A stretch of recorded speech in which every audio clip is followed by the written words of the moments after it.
मोदी जी छक्का मारने की सोच रहे थे, लेकिन हिट विकेट होते हुए नजर आ रहे हैं और खुद मोदी का विकेट अब मुश्किल में फंस गया है। खुद मोदी का विकेट उखड़ सकता है। मोदी ने जो चाल चली है उससे साफ तौर पर नजर आ रहा है मोदी का विकेट खतरे में है। ऐसा क्या हो गया?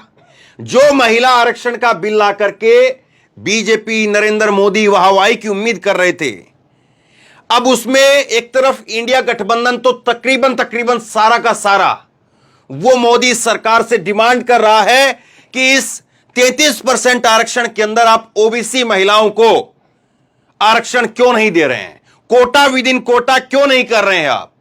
एससी एसटी को भी आपको कोटा देना पड़ेगा, ओबीसी को भी देना पड़ेगा और अल्पसंख्यकों को भी देना पड़ेगा। लेकिन इसके साथ साथ उमा भारती का भी बयान सामने आ गया और उमा भारती कह रही हैं कि कोटा भी देना पड़ेगा और 50% देना पड़ेगा। यह उमा भारती ने कहा है। सोचिए, मोदी साहब जिसको लेकर के सोच रहे थे कि अब तो 24 का चुनाव अपने हाथ की बाजी है, लेकिन उमा भारती क्या कह रही है? अब इसको लेकर के चैनल ने, देखिए एबीपी न्यूज ने लिखा है, केंद्र की मोदी सरकार ने नए संसद भवन में महिला आरक्षण बिल पेश किया। इसे लेकर के बीजेपी नेता उमा भारती ने बड़ी मांग रख दी है। ये बड़ी मांग नहीं, मैं आपको दिखाता हूं। अगर किसी और नेता ने कही होती, कहीं और पार्टी की बात होती, तो फिर चैनल लिखता यहां पर कि फूट पड़ गई है, दरार पड़ गई है, बगावत हो सकती है, ये जो लिखा जाता। लेकिन अब कह रहे हैं बड़ी बात कही है। अब सुनिए जरा कितनी बड़ी बात कह दी उमा भारती ने। आरक्षण 29 में या बाद में मिलेगा? अभी इसमें जवाब सरकार की तरफ से आएगा, मेरी तरफ से नहीं। मेरा एक ही कहना है कि ये जब भी आवे, इसमें एसटी एससी और ओबीसी महिलाओं का आरक्षण का प्रोविजन होना 50%। 33% को अगर आप 100 मान लें तो उसमें 50 सीटें एसटी एससी और ओबीसी की होना। ये जो 28-29 पर बात है, मैं भी ये बोल रहा था कि बात आई उसमें डीलिमिटेशन के बाद ही लागू होगा। अभी तक 2021 की जनगणना का करना पता नहीं है। अभी इस बात अब इस बात का जवाब, क्योंकि देखिए आरक्षण 29 में या बाद में मिलेगा? अभी इसमें जवाब सरकार की तरफ से आएगा, मेरी तरफ से नहीं। मेरा एक ही कहना है कि ये जब भी आवे, इसमें एसटी एससी और ओबीसी महिलाओं का आरक्षण का प्रोविजन होना 50%। 33% को अगर आप 100 मान लें तो उसमें 50 सीटें एसटी एससी और ओबीसी की होना। ये जो 28-29 पर बात है, मैं भी ये बोल रहा था कि बात आई उसमें डीलिमिटेशन के बाद ही लागू होगा। अभी तक 2021 की। तो ये मोदी के सामने स्थिति देखिए आप। एक तरफ जो है वो पार्टी के अंदर बगावत है। उमा भारती को आप सोच सकते हैं उमा भारती ऐसा बयान देंगी, लेकिन देंगी क्योंकि उमा भारती को मालूम है, लोधी समाज से आती हैं और मालूम है उमा भारती को कि किस तरह से पछड़े और दलित जो है वो कैसे उनकी महिलाओं को जो है पीछे धकेला जाता है, और उनको अगर आरक्षण नहीं तो फिर क्या फायदा ऐसे आरक्षण लाने का। उमा भारती ने कहा है कि मुझे बहुत खुशी है कि महिला आरक्षण विधेयक भी लाया, लेकिन मुझे कसक है इसमें पिछड़ी जाति एससी एसटी के बारे में कोई स्पष्टता नहीं है।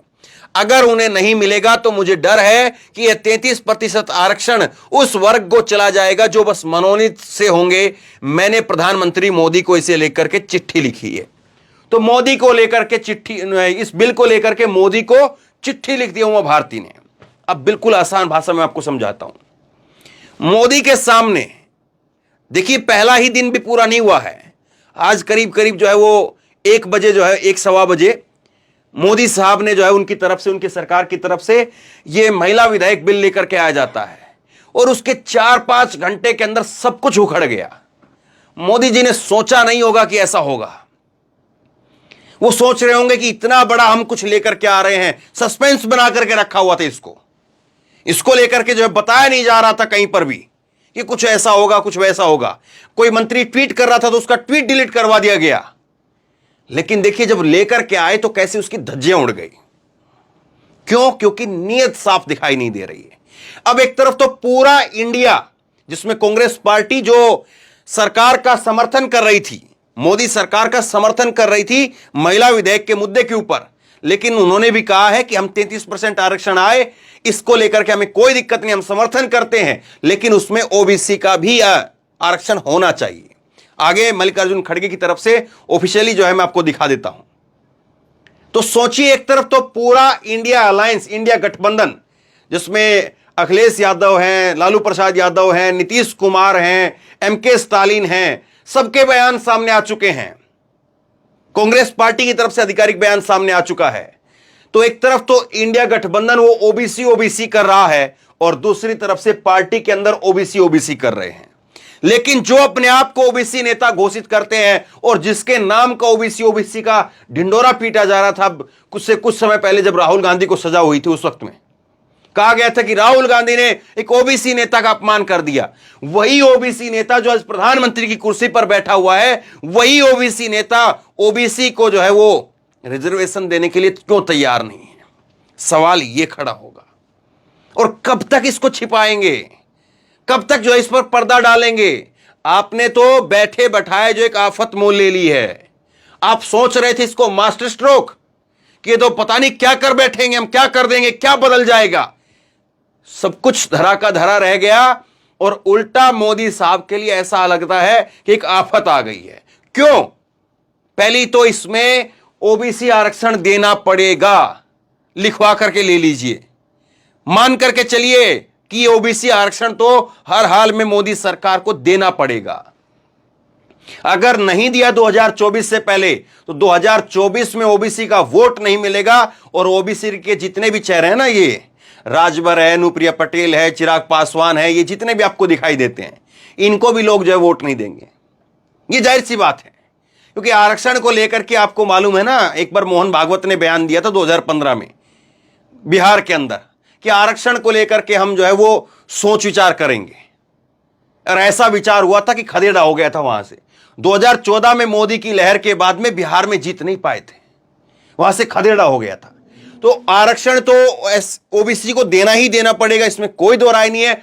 कब देंगे, कितनी और फजीयत होगी इस मामले पर वो मालूम नहीं, लेकिन देना पड़ेगा। दूसरी बात यह कि जब इसको आप लागू ही नहीं करवा रहे हैं, 2024 में लागू ही नहीं होना, किसी कंडीशन में लागू नहीं होना, कहीं तक लागू होने के दूर दूर तक चांस नहीं है।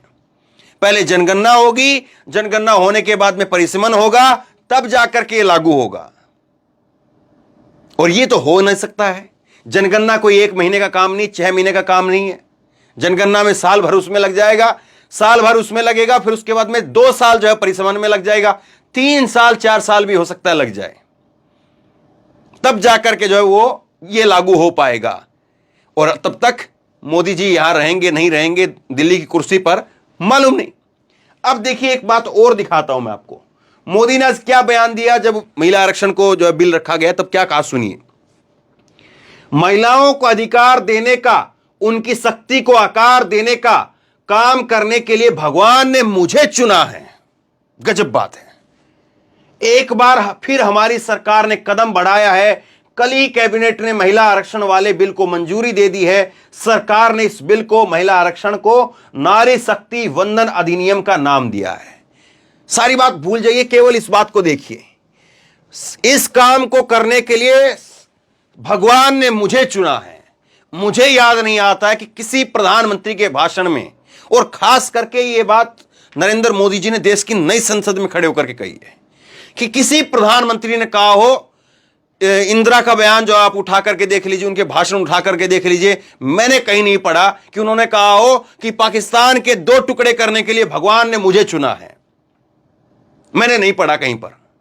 या और जो है मनमोहन सिंह ने कहीं पर कहा हो, अब दुनिया भर में अर्थशास्त्री के रूप में जो है वो जाना जाने के लिए भगवान ने मुझे ही चुना है। किसी ने नहीं कहा अपने आप से, लोगों ने लोगों के लिए बहुत कुछ कहा है। और दूसरा देखिए आप, ये देखिए आज की तस्वीरें, ये पुरानी तस्वीर नहीं दिखा रहा हूं, ये आज की तस्वीर देखिए आप, ये नई संसद की तस्वीर है।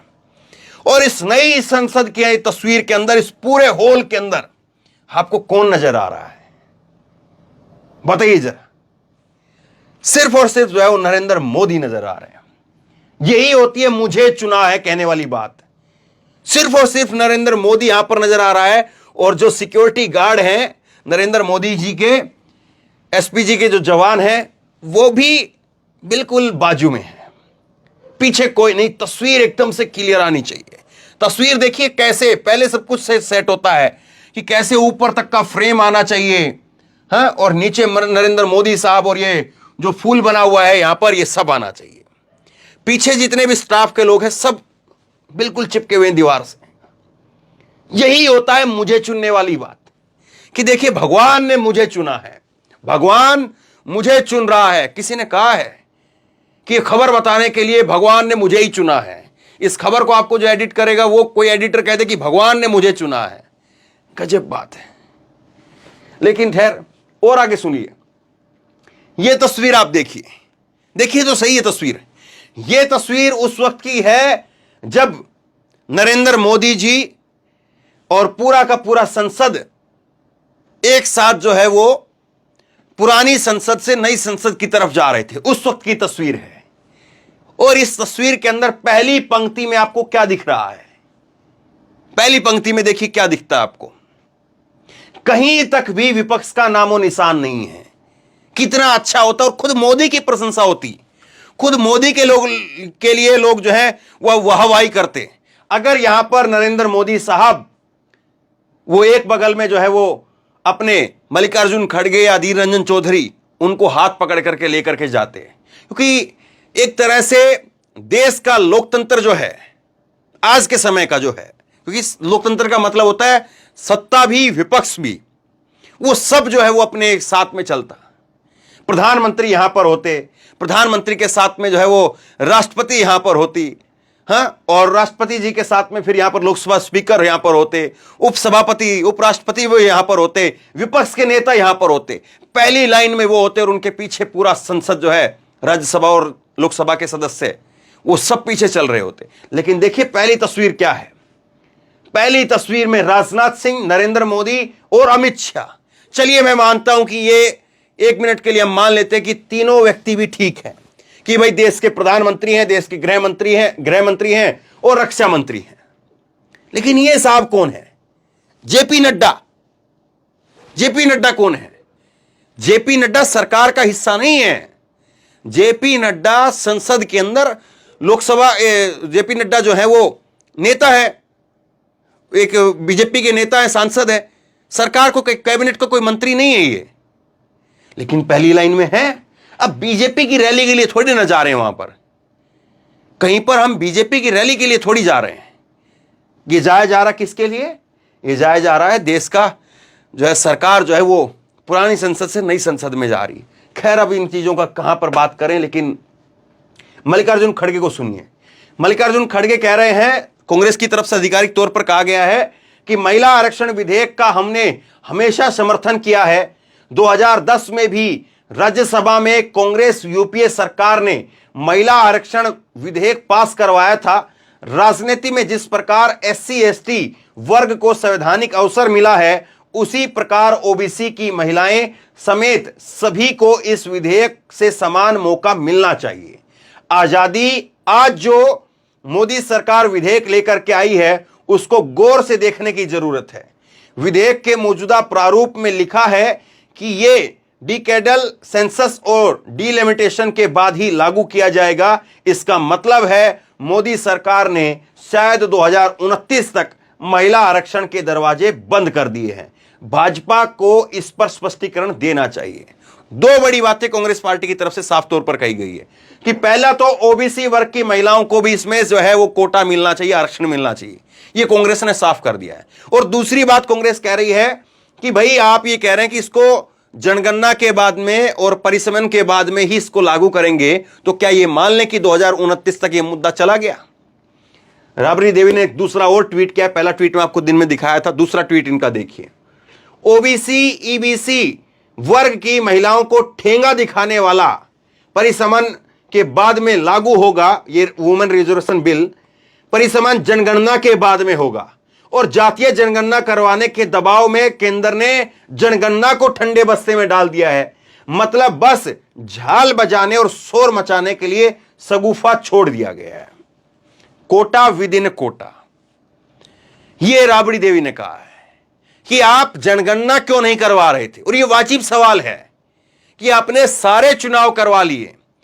मध्य प्रदेश का, ये उत्तर प्रदेश का चुनाव हो गया, गुजरात का हो गया, कर्नाटक, बंगाल, बिहार, सब चुनाव हो गए, एक जनगणना नहीं हो पाई। क्यों? क्योंकि विपक्ष कह रहा है कि जातीय जनगणना होनी चाहिए और आप जातीय जनगणना के पक्ष में नहीं है, चाहते नहीं है, और इसीलिए जनगणना नहीं हो पा रही है।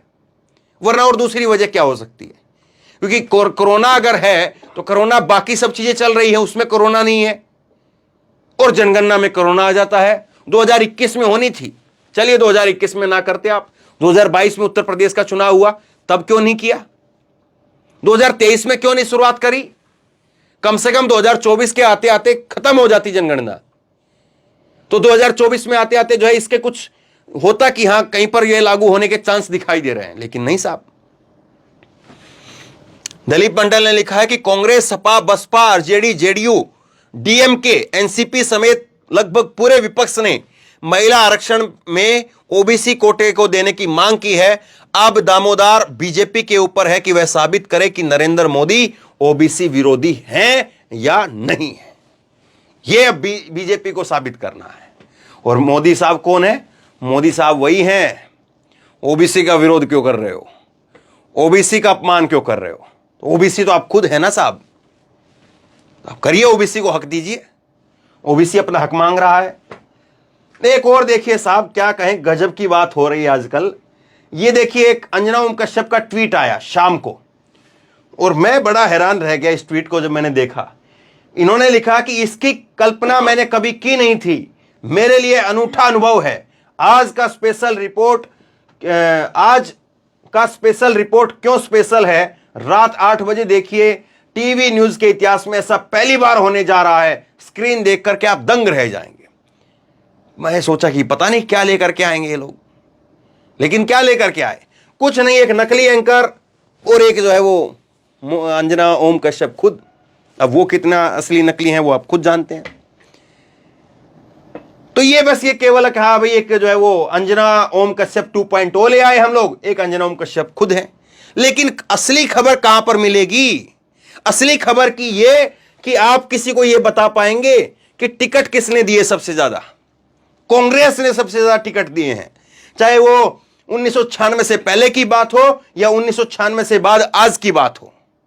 कांग्रेस ने हमेशा SC ST उनको सबसे ज्यादा टिकट दिए हैं। बीजेपी जो टिकट देती है उससे ज्यादा टिकट जो है वो हमेशा कांग्रेस दे रही है। मैंने आपको दिन में बताया, कांग्रेस टिकट देती है करीब करीब 27% SC ST को, और बीजेपी देती है 11%। तो ये क्या फायदा? चाहे असली ले आओ, चाहे नकली ले आओ, कोई भी ले आओ, खबर ही नहीं बता रहे हैं तो फिर करेंगे क्या लोगों का? और कह रहे कि टीवी के इतिहास में ये हो रहा है तो हो रहा होगा। एक और ट्वीट आपको दिखाता हूं, देखना बहुत जरूरी है आज। ये आप देखिए, विनीश फोगाट क्या कह रही है। विनीश फोगाट ने एक लंबा चौड़ा ट्वीट किया और विनीश फोगाट कह रही कि लोकसभा के अंदर कानून मंत्री अर्जुन मेघवाल ने महिला आरक्षण बिल, नारी शक्ति वंदन अधिनियम को लोकसभा में पेश किया। इस बिल के दोनों सदनों में पारित होने के बाद लोकसभा में महिला सांसदों की संख्या 181 हो जाएगी। इस बिल को लाने के लिए मैं सरकार को बधाई देने के साथ साथ पूछना चाहती हूं कि सरकार एक तरफ महिलाओं को सम्मान दिलाने के लिए यह बिल लेकर के आ रही है, दूसरी तरफ महिला पहलवानों के यौन शोषण के आरोपी बृजभूषण जैसे व्यक्ति को संरक्षण दे रही है। 2 दिन पहले ही देश की एक महिला पहलवान को बदनाम करने के लिए उसके नाम से फर्जी वीडियो सोशल मीडिया पर अपलोड कर दी जाती है। सरकार कहां सो रही है? क्या उस महिला पहलवान को सरकार न्याय दिला पाएगी? सरकार न केवल बृजभूषण जैसे लोगों को, इंसानों को बचा रही है, बल्कि उस मानसिकता के लोगों को भी बढ़ावा दे रही है। बिल आने के बाद उम्मीद करूंगी कि 181 महिला सांसद संसद में बैठेंगी और वो महिलाओं के सम्मान के लिए लड़ेंगी और महिलाओं के साथ में खड़ी होंगी। अब 181 क्या 1081 खड़ी हो जाएं तो भी नहीं बोल पाएंगी, क्योंकि 81 बोली क्या? बोलने के लिए तो एक में से एक ही काफी होता है। अगर कोई बोलने वाला है तो एक ही काफी है भैया, बोलने वाला एक भी बहुत है। ना बोले तो 1081 खड़े हो जाए, क्या फर्क पड़ता है? 81 की बजाय 181 हो जाए, क्या फर्क पड़ता है? तो कौन कितना किस तरह से है ये तो आपके सामने चीजें हैं।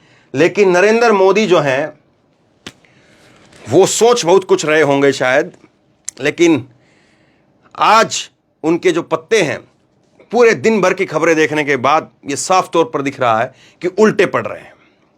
और मोदी को कितना खामियाजा होगा इसका, और मोदी सरकार कैसे इससे निपट पाएगी, ये तो वक्त बताएगा। आप बताइए कि सरकार ने ये महिला आरक्षण बिल ला करके कितना फायदा किया है?